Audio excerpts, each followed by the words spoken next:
This video has been classified by the ABC as PG.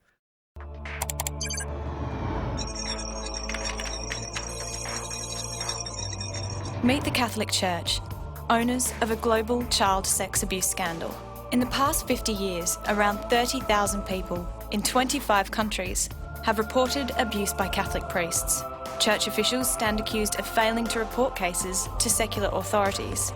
In a recent letter of apology to Irish Catholics, Pope Benedict XVI said fast-paced change and secularisation has led to moral decline, blaming modern society. But the Church's own paper trail shows it has known about and failed to deal with the problem for 2,000 years.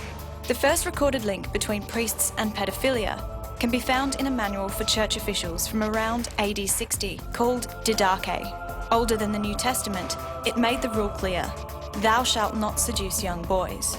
In 309, the Church's Council of Elvira, which dealt with issues of clerical marriage and celibacy, said those who sexually abuse boys may not commune, even when death approaches. In the 8th century, the Penitential of St. Bede, a renowned scholar and monk, argued that clerics sodomizing children should be punished. In 1051, St. Peter Damian wrote the Book of Gomorrah, which complained of rampant child abuse and attempts to hide it by church superiors. The book was addressed to Pope Leo IX, who reacted by punishing only the worst of serial sex abusers and arguing that abuse was a spiritual issue, not a criminal one. In 1140, a canon lawyer known as Gratian of Bologna called for pedophile priests to be put before secular courts. In 1568, Pope Pius V acknowledged the problem in the papal order the Herendum, calling for pedophile priests to be charged. In 1741, Pope Benedict XIV wrote the definitive church document on child sex abuse, the Sacramentum Penitentiae. He recommended the problem be dealt with internally.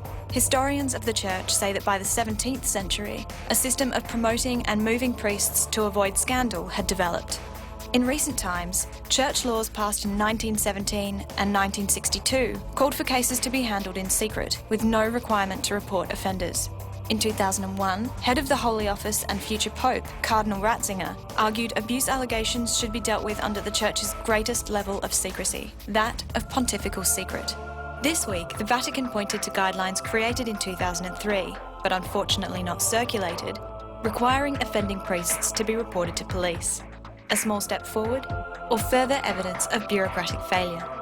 The Catholic Church, owners of a so-called modern problem that goes back 2,000 years. Big on sin, big on guilt, not so big on confession.